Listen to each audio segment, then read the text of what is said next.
Les amis, allons directement dans le détroit d'Ormuz, la guerre entre les États-Unis et l'Iran. Ce que vous allez entendre dans cette vidéo dépasse largement une simple montée des tensions au Moyen-Orient.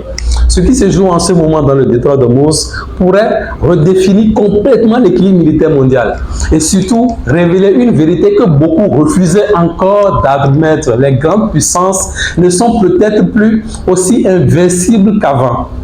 Parce qu'au fil des révélations, une question commence à inquiéter sérieusement les états-majors occidentaux. Comment l'Iran a-t-il réussi à infliger autant de dégâts aux infrastructures américaines malgré l'immense supériorité technologique de Washington? Ça, c'est la vraie question, les amis.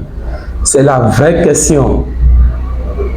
C'est la vraie question. Mais avant de continuer, likez la vidéo très fort, partagez la vidéo et surtout abonnez-vous à la chaîne. Selon plusieurs informations relayées ces dernières heures, plus de 228 équipements ou structures militaires américaines auraient été touchés dans différents pays de la région.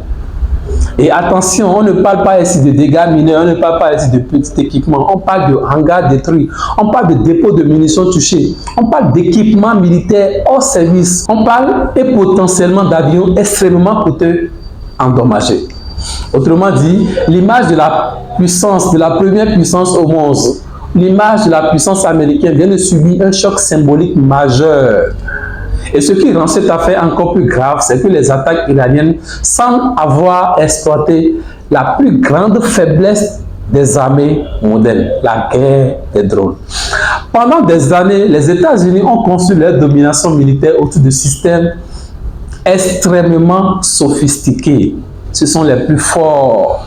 Des missiles patriotes, des chasseurs furtifs, des porte-avions, des radars ultra perfectionnés. Mais aujourd'hui, le danger ne vient plus seulement des missiles balistiques géants. Le danger vient aussi de petits drones kamikazes capables de contourner des défenses valant des milliards de dollars. Et là, il faut être très clair, ce conflit est peut-être en train de prouver qu'une armée ultra technologique peut être fragilisée par des armes beaucoup plus simples, mais utilisées intelligemment. D'ailleurs, dites-moi en commentaire, est-ce que selon vous, les grandes puissances ont sous-estimé la révolution des drones dans les conflits modernes? Parce qu'en réalité, ce qu'on observe actuellement dans le détroit d'Ormuz, ce qu'on observe actuellement entre l'Iran et les États-Unis, ressemble fortement à ce qui s'est passé en Ukraine.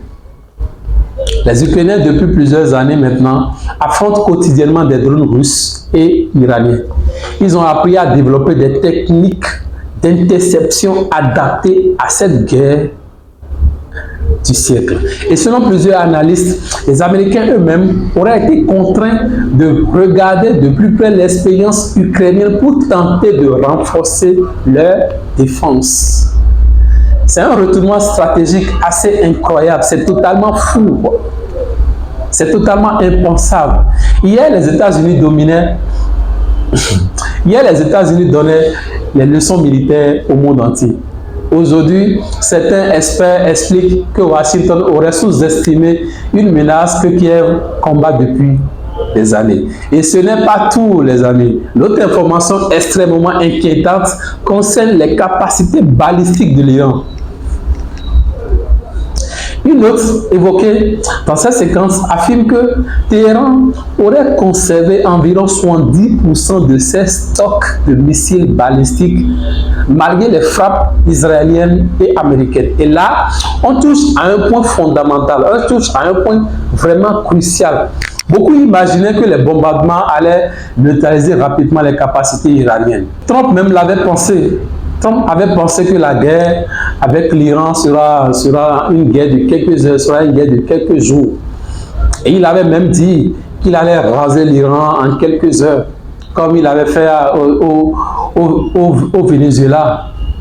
Mais là, c'est autre réalité. C'est toute autre réalité. C'est toute autre réalité, les amis. La réalité du terrain semble beaucoup plus complexe. Pourquoi? Parce que les missiles iraniens ne sont pas stockés dans des bases visibles depuis les satellites. Ce n'est pas des endroits où tu vas rester sur satellite et voir. Non, non, non, non, non. Une grande partie serait cachée dans des tunnels, des montagnes, des hangars mobiles, puis déplacés rapidement après des tirs. Autrement dit, même après des frappes massives, l'Iran conserve encore une capacité de riposte considérable. Et ça, stratégiquement, c'est un cauchemar pour Washington. Trump ne s'en revient pas du tout. Parce qu'une guerre ne se gagne pas seulement avec la puissance militaire, elle se gagne aussi avec l'endurance. Et c'est peut-être là que le véritable problème commence pour les États-Unis, Trump et ses alliés. Car selon plusieurs experts, l'Iran produit énormément de drones et de missiles chaque année. Pendant ce temps, les missiles d'interception occidentaux coûtent extrêmement cher et nécessitent des chaînes industrielles lourdes. Ces missiles coûtent extrêmement cher, des milliards de dollars. En clair, si le conflit dure dans le temps, la question économique pourrait devenir aussi importante que la question militaire. Et honnêtement, c'est probablement l'aspect le plus dangereux de cette crise. Parce qu'on entre dans une logique d'usure.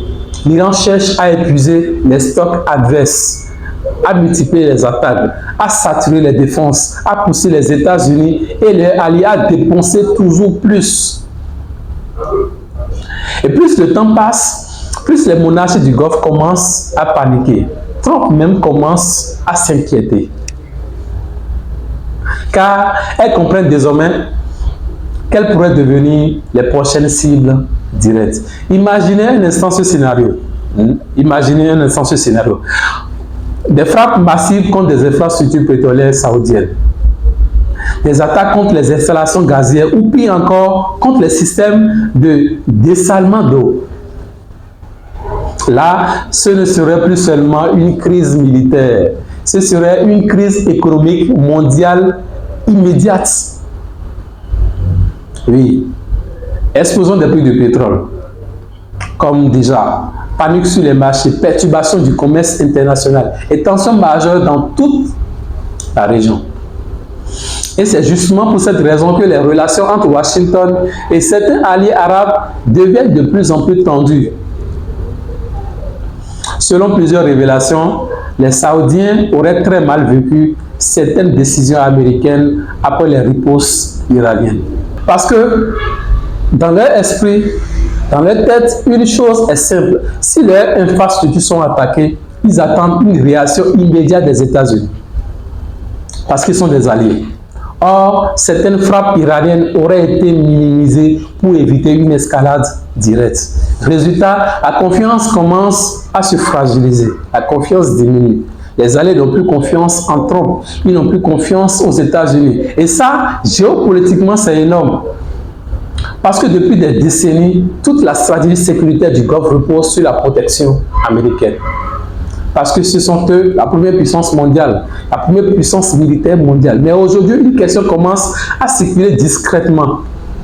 Et si les États-Unis n'étaient plus capables de garantir totalement leur sécurité, cette sécurité, c'est probablement l'une des grandes inquiétudes dans cette région actuellement. Et pendant que le Moyen-Orient s'embrasse progressivement, un autre front continue lui aussi de transformer les règles de la guerre, l'Ukraine. Ce passage est extrêmement révélateur parce qu'il montre que la Russie elle-même semble désormais vulnérable aux frappes de drones ukrainiens. Poutine, à l'heure où nous vous parlons, ne se sent plus en sécurité. Les attaques de plus en plus proches de Moscou, des infrastructures énergétiques touchées, des alertes aériennes pendant les préparatifs du défilé du 9 mai. Vous imaginez à quel point l'Ukraine est en train de secouer la Russie et surtout une montée en puissance impressionnante des capacités uraniennes. Ce détail est très important car historiquement Moscou représentait l'idée même d'une forteresse quasiment intouchable. Poutine était intouchable. Personne ne peut imaginer, personne ne pouvait être utile. Mais aujourd'hui, les drones changent complètement les règles. La profondeur stratégique disparaît peu à peu. Des attaques peuvent désormais frapper très loin derrière les lignes.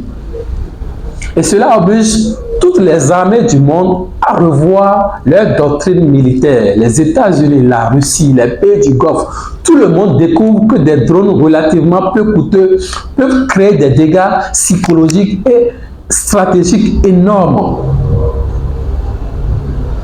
Et honnêtement, ce conflit est peut-être en train d'annoncer les guerres du futur.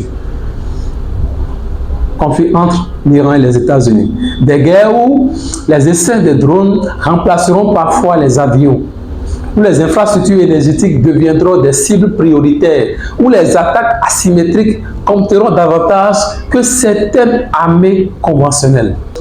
Et surtout, des guerres où même les plus grandes puissances pourront être fragilisées. C'est probablement ça le vrai tournant historique que beaucoup ne voient pas encore. Parce qu'au-delà des frappes et des explosions, ce qui est en train de s'effondrer lentement, c'est le mythe de l'invulnérabilité militaire. Et dites-moi dans les commentaires, dites-moi franchement dans les commentaires, est-ce que selon vous le monde entre dans une nouvelle ère de guerre beaucoup plus dangereuse que celle qu'on connaissait auparavant? Parce que plus les semaines passent, plus les lignes rouges disparaissent. Et le plus inquiétant dans tout ça, le plus choquant dans tout ça, c'est que plusieurs puissances semblent désormais se préparer à des conflits longs.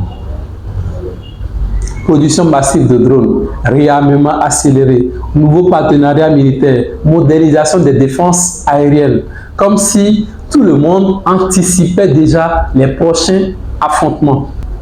Et pendant que les populations regardent ces événements à distance, les états-majors, eux, sont probablement déjà en train de préparer la guerre de demain, la guerre du futur. Une guerre plus technologique, plus imprévisible, plus diffuse et potentiellement beaucoup plus difficile à contrôler. Alors une question devient incontournable dans le jeu. Une question devient incontournable dans cette crise, dans cette guerre. Sommes-nous en train d'assister à une simple crise régionale ou au début d'un basculement militaire mondial? Dites-moi votre analyse en commentaire. Je veux vraiment connaître vos avis sur cette situation. Et si vous aimez ce type de décryptage géopolitique où on va au-delà des titres des médias pour comprendre les véritables enjeux stratégiques, alors abonnez-vous maintenant à la chaîne. Parce que dans les prochains jours, cette crise pourrait encore prendre une décision totalement inattendue. Likez la vidéo, partagez la vidéo et surtout abonnez-vous à la chaîne pour ne pas manquer les futurs déballages. Et comme toujours, ça sera du lourd.